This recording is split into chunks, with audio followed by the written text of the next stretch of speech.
One of the things all South Florida homeowners have in common, fear of property damage. And usually we're talking about storm damage, but in the western neighborhoods of Miami-Dade and Broward, it's kind of like earthquake damage. The seismic shock waves from rock mining companies blasting just a few miles out is damaging homes and shattering the faith there. There's no water. No colores. This is my living room. At 11 o'clock in that area at my house, and the pans and pots will shake. Kind of unreal to watch. State Rep Tom Fabricio, Republican representing Miami Lakes and Northwest Dade, aka that quake zone, filed a bill that would limit blasting right here at the table. Great to have you with us. Wow, you faced some pretty angry homeowners this week. Not for the first time. You've been involved in this for a while. Why now, after decades, is it so bad? Or is that a perception or a reality? I don't know if it's a perception or a reality. It's been the issue has been ongoing for 20 or more years. But the damage is really frightening. The damage, we continue to have the damage. We have the cracking. I have cracks on my tiles in my house. There's cracks in the driveways. It's an issue that has been going for some time, and it is concerning. I campaigned on this issue. I've run a bill on this issue to reduce the ground vibration caused by the explosions. Every year that I've been in the legislature, it's always my first bill, and that's not by mistake, it's by design. It is the most important issue that I advocate for.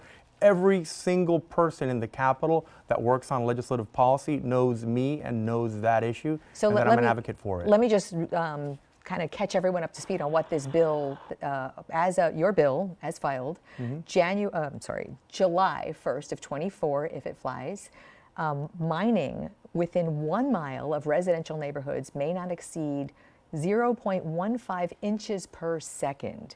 In layman's, help us understand what kind of shake and noise would that be? Well, so and to put it in context, of course, the Florida legislature legislates law for the entire state, general laws for the entire state.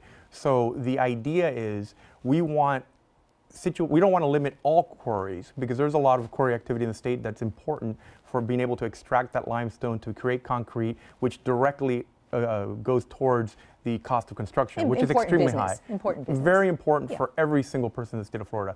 However, my bill tries to look at the issues where you have a quarry that's within 1 mile of a residential zone. And I would be willing to even reduce that number a little bit, because one of the things that I'll indicate, the quarry in northwest Miami-Dade County, the White Rock Quarry that impacts the Miami Lakes in the PSN area and South Broward. Palm Springs North, Palm for Springs those of North, us not sorry. from Northwest. So that quarry in particular, there is some county regulation around it, which talks about how close a residential property can be to the quarry.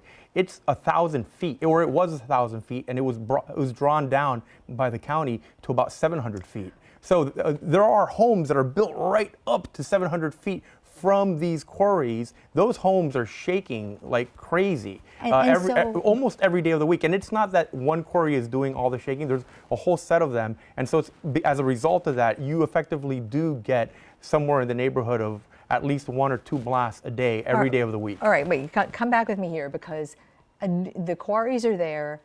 Builders are building up to a dangerous line. That's right. Is it the responsibility of a homeowner not to buy those? That's currently, but the people who've already been living there for decades is kind of the people we're talking about now, because they're the ones who are kind of caught in the middle. Here's my question, because you're trying to fix this with this bill. The bill goes this week to its first committee, right? Is it this week, or? If it's been set for hearing, I haven't been advised. I'm working on getting it. I've been working to get it set for hearing. Okay, so no date yet. Regulatory Reform and Economics Development Committee is the first committee. That's right. So that was the first committee last session. That's right. And it died in that committee. That's right. Why? I haven't been able to get a hearing for this bill over the last 3 years. And who's stopping this? Why? I would imagine that the miners, who have a very strong lobby, are very interested in not pushing this forth. And what happens is other members of the legislature, which we work together very well on 99% of things, they view it differently. They view that if we reduce the amount of blasting that occurs in this section of northwest Miami-Dade County, there will be costs of construction will go up. Cost of road building, cost of road maintenance will go up for the rest of the state, and they view that as an impact on their residents. You know, there's They look at this as a NIMBY problem. well, okay, not in my backyard, but if your backyard is a quarry, It's a problem. it's a problem, especially, and some of the homeowners had expressed this to me post-Surfside, when everybody is looking at structural integrity of the buildings that they live in. The internal damage, we see the damage, we have so much video of what's going on in the homes, but internal damage that they may not see, there are people fearing one day their home's just going to come down on them while they sleep.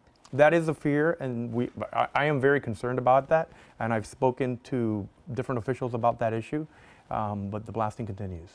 And so we have time for self-monitoring by the quarries. They send in their monitored seismic waves to the state. The CFO, the fire marshal, has jurisdiction in the state. They are, in some cases, exceeding state law right now. What are the consequences for these mining companies that aren't even living up to the laws and standards that are in place now? Correct. So there are two levels of monitoring. Level number one is a self-monitoring that's done by the quarries themselves. And then level number two is a pilot program that was initiated from the Florida legislature to track the blasting levels and to be able to have a check on those numbers that are being shown by the quarries.